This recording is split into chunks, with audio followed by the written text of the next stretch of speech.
Well, you're getting highs. You're getting massive highs. Exactly. Massive highs. Exactly. And you plummet. then the Tuesday after, you're like, wow. Yeah. What the fuck happens? Yeah. And no wonder people take drugs. No wonder musos take drugs and drink. And I mean, I'm not going to lie, I drink a lot. But... Well, even footballers get it. You know, exactly. Massive highs of like, we're holding the trophy at this, And so, what was I saying? So in and out. Anyway, and she was saying to me the only reason why they didn't pick up on this when you were a child at school, because she asked me to go through my old records, my school, what are they called? Reports. Report cards. And, A's, B minus, B plus, A minus. But my efforts were all like C's and everything like that, or they'd be A's. So there'd be these two extremes of things. And it'd be like, Charne would be much better if she applied herself more. Charne would be much better if she concentrated in class, because I was off with the fairies. Like I'd see something out the window, I was gone. And it happens to me now, Yeah.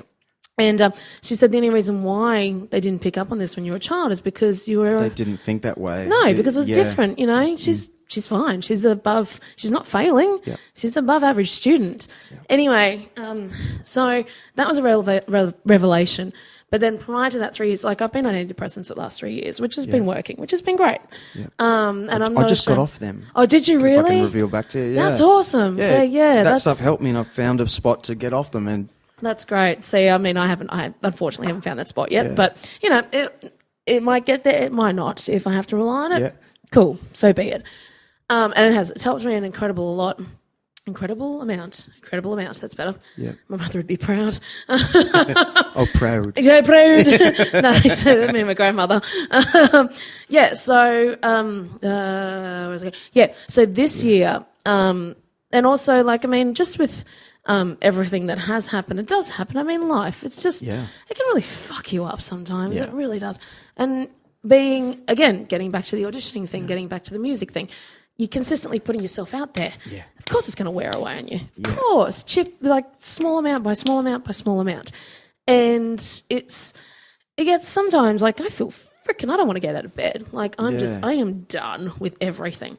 And well, hey, I got to tell you right now, you probably can't understand. You'd have a lot more pressure on your shoulders every day than anyone else, or than the next person. I heard that coming up from the depths. my burps could have their own podcast. That would be hilarious. People know you. They know you more than the next person. Yeah.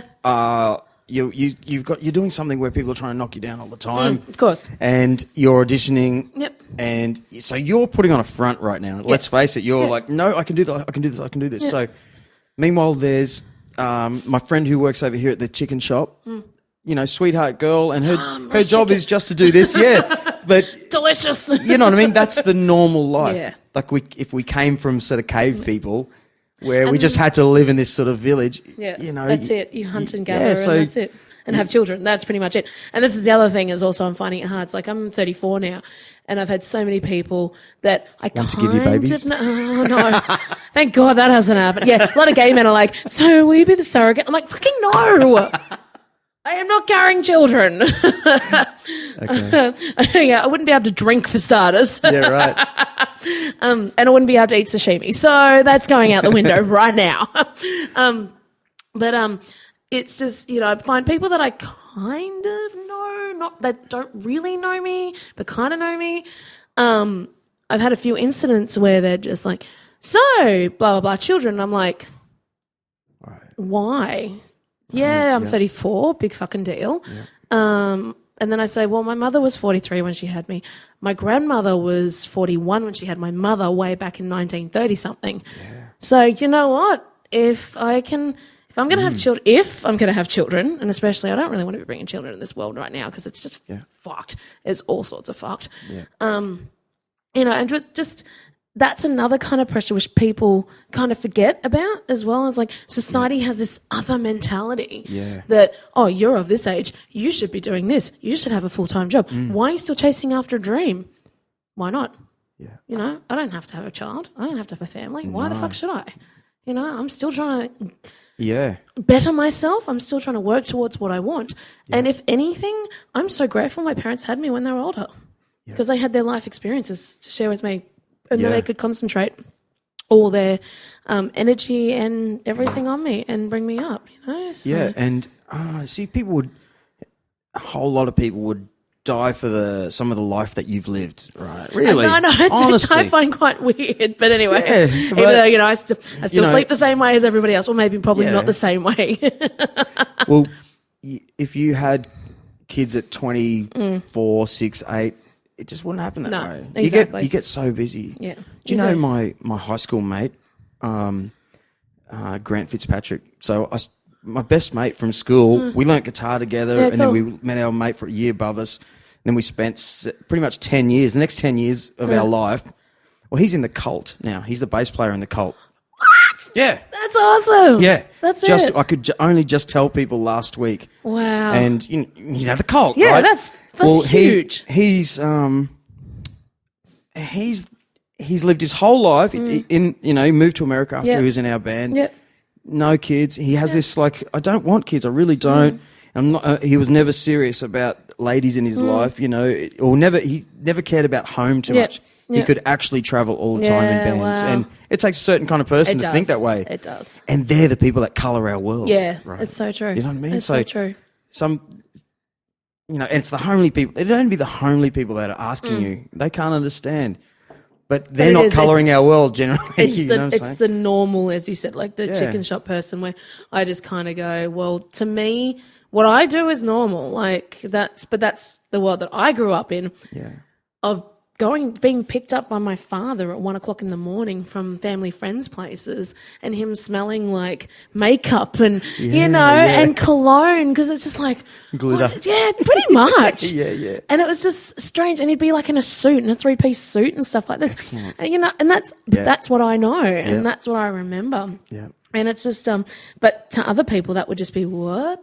That's strange, you know? Yeah. Not for me. That was my life. That was my world. So. I like people the whole, I hang on to the idea now of it's good to try and inspire people, so it makes you work more, and that stops me from being depressed or double thinking my life ever.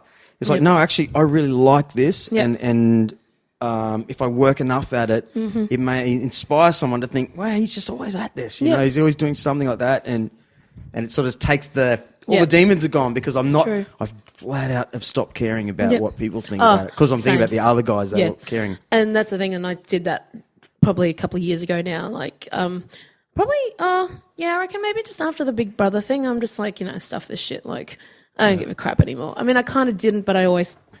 in the back of my mind did. As again, that would be a massive high. Media, and then it goes away a little. Exactly. And but I was lucky in the fact that, and a lot of us talked about this, and I mean, I know a lot of the other housemates kind of went through, I guess what you'd call a depression, because it was this massive thing, and then it just dwindled away for them. Yeah. Whereas because I'd been so used to it, I'm like, it's just going to go around, and we're going to go down, and we're going to go back up again, and go down again. So,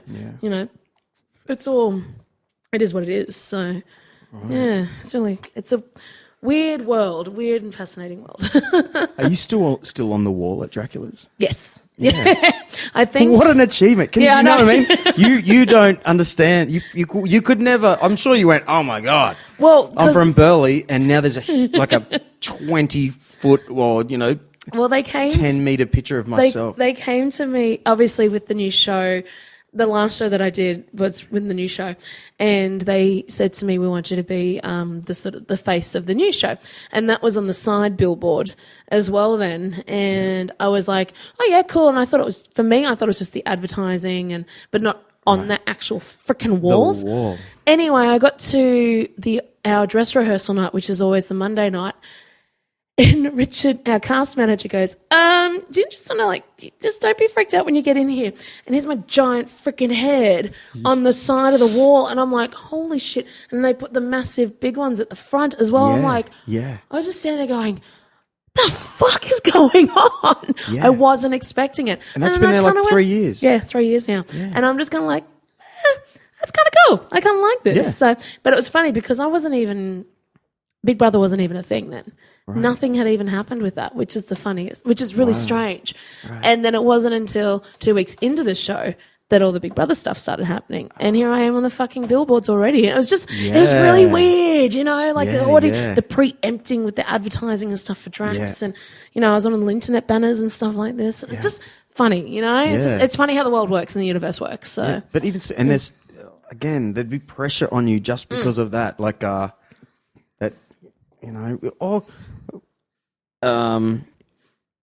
you know, I've been on these TV commercials for a long time, these Titan Sheds ads. Oh, yeah. You actually, a friend of mine was on one of your commercials for Morgan. Oh, yeah, Morgan. Yeah, exactly. Well, I don't have a TV anymore, so I never see them. So, which is the greatest thing for me because we've been doing this for 15 years, right? When I was a little younger, I used to walk around with the pressure of, well, don't mess up. Like, just don't mess up, you know, because your face is somewhere. You definitely have that. I'm over it now. I'm old enough. But for you, it'd be a pressure of like, oh, there's my image, my look, but I think you carry it very easily. Yeah, with talent. That's the best part. With talent that you can back it up. That's blast the thing. on the day to an open pub crowd. Yeah, I know. But that's the thing that I've always been lucky. Well, not lucky. I mean, fuck, I work my ass off, and I have been since I'm 6 years freaking old, practicing for 2 hours a day. Anyway, I think that's the thing is like people, when you do come out of, you know, we've seen it all. They come out of reality television shows and they go on to TV or they go on to this and that, and you just go, that's the fucking shit, you know. Whereas people have seen me on that, not knowing me from a bar of soap, went to saw me at Drax, even like Coolangatta, and that a couple of, like, there was a group of guys that were sitting over yonder, probably 40s or something. Yeah. As I was walking past, they're like, "Oh, is this you?" And I'm like, "Well, yeah, it is me. It's a photo, a Big Brother photo." I'm like, "Well, yeah, I'm not going to deny it, obviously. Duh, look exactly like the same person." And they're just like, "Fuck, you can sing," and I'm like, "Bitches, yes, I can." And off I went with my cider. But that's the thing. I think people don't expect you to have stuff to back that up with, and when you do, they just go, "Okay, we're done." Like, fair call, fair call. So I think that's the greatest thing about theatre restaurant work. Yes, yeah. You know, well, my point of view is the castle was kind of the poor man's. Yeah, I remember. It's such a shame it got knocked down too. It's such a cool fucking thing. I don't know if you ever went there, but it was like it was just like a Besser block rectangle, and they'd sell really cheap beer, and you'd pretty much just have 200 people from hens and bucks nights every night. So where I'm getting with this, like you would imagine, people are all the same in crowds. Yep. Pretty girls, tough guys, funny guys. So all your, no matter whether you're at the Cooley Hotel on Sunday, doesn't matter you can where you see in their eyes who they are, Yep. and you've got your jokes or the way you try and get them to like you. True. You know, True. And that's where, you're right. Yeah. You can carry it off and still keep people going, wow, I saw her on that TV show. Yeah, and she has a talent for something. She's fucking killing it. Yeah. And I don't know who was on your Big Brother show. Like, there's bound to be someone who got kicked off in the 6th week. Well, who may be recognised now, but then they might be having to work at the insurance company over here because. Don't get me wrong, I still have a half-time they're not in the industry. Job. Yeah. Yeah. Oh, yeah. That's it. We all have to make a buck somewhere. Exactly, else as well. but they came from a entertainment industry thing. Yeah, that's it. And then come back to, but it's just it's a round circle. But yeah. So how are you feeling? Crazy. Yeah, cool. Yeah, totally fine. Yeah. Next topic. What's coming up? What's coming up? What is coming up? We've got a gig on Sunday. Yeah, awesome. Is the green room still happening? Yes, we're still doing that. Well, that's what I was going to touch on before, is that you're saying, like, you know, giving to other people and that sort of thing, is I actually mentor the young kids doing cabaret stuff. And I find that just so, again, I think that's a very humbling experience as well, because like these kids, and I have it happen a lot, where I have the kids that work in the theatre and the musical theatre, and like even doing Avenue Q in Brisbane, there's a lot of kids up there that are like 19, 20, 21, 22. And they all know me, obviously, from Drax and BB and stuff like that. And it's like I treat them like I would anybody. They're my friends. Yeah. And I talk to them, and I think they get a little bit sort of they're just like, they're taken aback because I'm just like so genuine, I guess, in a roundabout way. When I say genuine, it's another word. It doesn't matter. but yeah, I mentor these kids, and it is giving back to it. Just gives, it just releases